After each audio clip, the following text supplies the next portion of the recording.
right, guys, welcome back to the Automatic Marketing Show, where we share tips, strategies, best practices, success stories to help you build your automatic marketing machine. My name is Danny Decker. Daniel Bowden is here with us again today. Daniel, thanks for joining. Daniel's on my team here at the Automatic Marketing Agency. So, we get questions, hey, what do you guys do?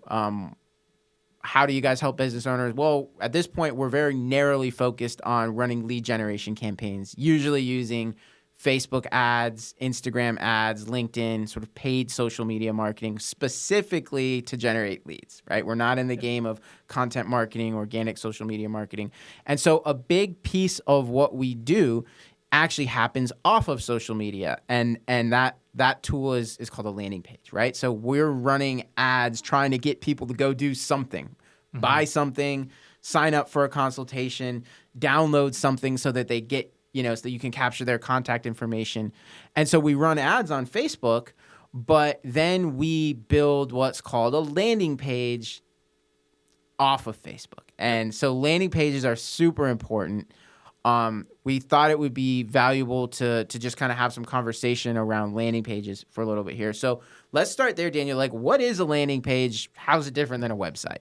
Yeah, so I was talking to a friend yesterday, just kind of giving them the basics. And I was like, if you've ever been to a web page where it's very narrowly focused on one offer or one thing, and you can't really click out of it, you can't go to the About section, or you can't look up more about the company, whatever, you're probably on a landing page in that case.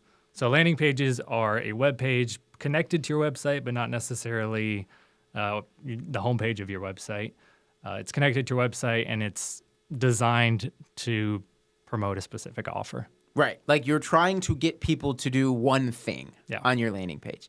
And it's different, like you said, it's different than sending someone to a website homepage, because when they're on your homepage, they might click on the blog tab because they want to go read some blogs, and they might watch your videos, or they might, do who knows what. A lot of people like to go look at the About Your Team page and, read the bios of the point is there's a lot of things people can do on a website, and that sounds great. But if you have one specific thing that you want them to do, that's where you want to use a landing page and get them to do that thing. And then you can send them to the homepage so they can read all about the company. The problem is, let's say you run an ad and you're trying to get someone to book a consultation, and you send them to your homepage, but then they get distracted. They watch this pretty video, and then they go read a few blog entries, and then they read some biographies of your team members. And that's all great, except they never filled out the contact form, so you never got their information, and then they forget all about it and they leave. Yeah. Right? And so that's why it's a problem. And so one of the key distinguishing factors of a landing page is you don't give there's not a navigation menu up at the top. Yep. Like, they can't click on the contact tab or the About Our Team tab. It's just one thing you want them to do. So talk about, and there's a million reasons you could do this, but a million ways you could use a landing page. But, share some of the sort of options that we give. Talk about how we use landing pages for our client campaigns. Yeah. So, and the thing with that is it's intentional, right? We're trying to get people to either opt in or not opt in. And that's so we can test the effectiveness of whatever we're trying to offer.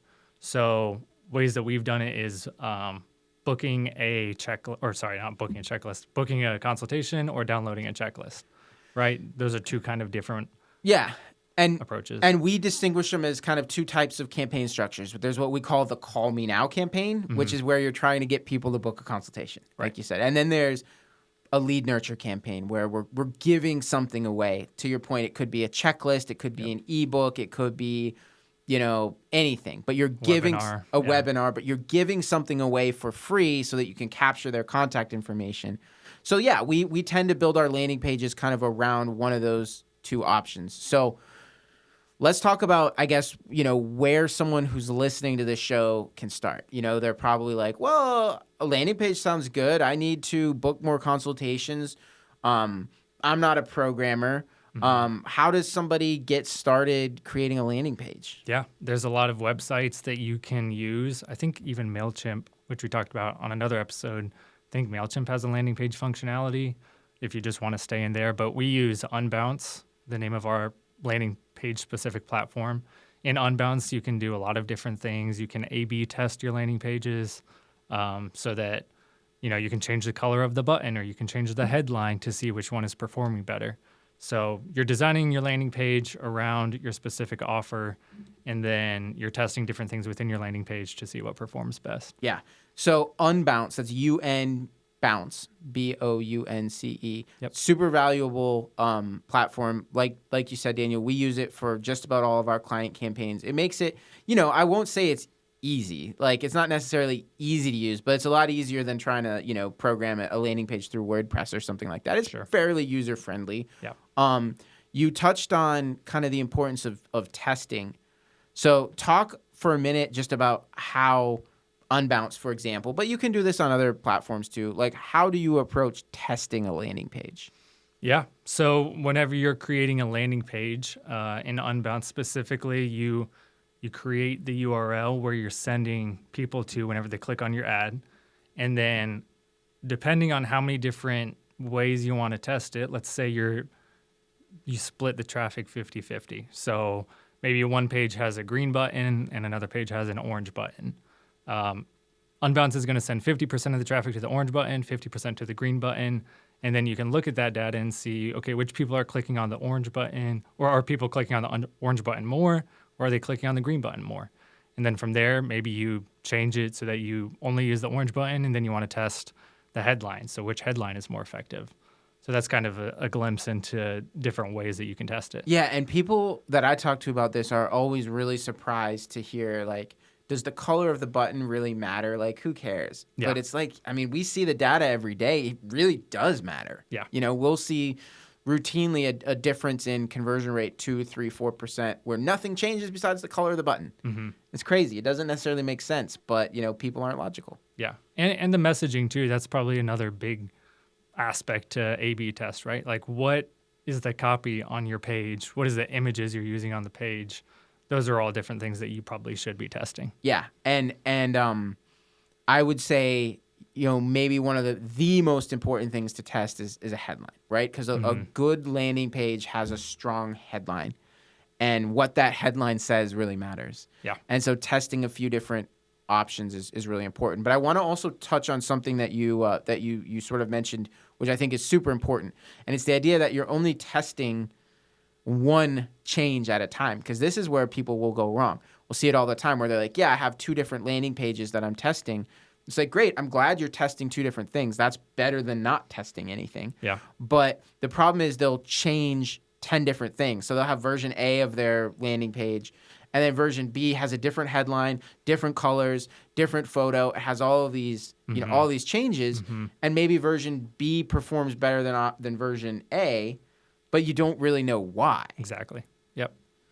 I always take people back to, like, think about, like, high school chemistry, right? And when you're learning how to do experiments, and they tell you only change one variable at a time. Yeah. Because if you change 3 variables and you get a different outcome, you don't know which variable changed it. Yeah. That's actually, to bring it full circle, that's what I was telling my friend when I was explaining landing pages to them.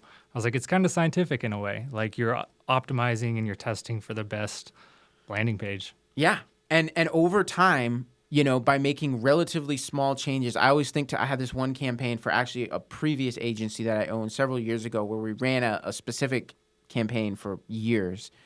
And we took our conversion rate on our landing page from about 8% up to about 23, 24% over the course of a couple of years. Yeah. But only by making these little changes, well, this button converts better than that button. Okay, this headline converts better than that headline. And little changes that stack up. And over time, it tripled our conversion rate from about 8% to almost 24%. And when you think about it, for the same ad spend, so let's say we're spending $1,000 a month, just because our conversion rate tripled, we're getting 3 times the return on that investment, right? Yeah. That's massive. That's a massive change, and it all happens through just incremental A/B testing. Yeah. Yeah, it's worth it when you put it that way. Yeah, exactly. Okay, so landing pages, really important. If you're running ad campaigns, don't just send traffic to your homepage. They're probably not going to do the thing you wanted them to do. Tell people again the name of the software we use and where they can learn more about that. We use Unbounce, Unbounce.com. Very fairly simple to use. Highly recommend it if you're trying to do this on your own. Definitely would send you towards that platform. This is something we do at the Automatic Marketing Agency. If you want to hear more about our services, you can always reach out to us. Daniel, thanks for being here, and we'll see you guys next week on the Automatic Marketing Show.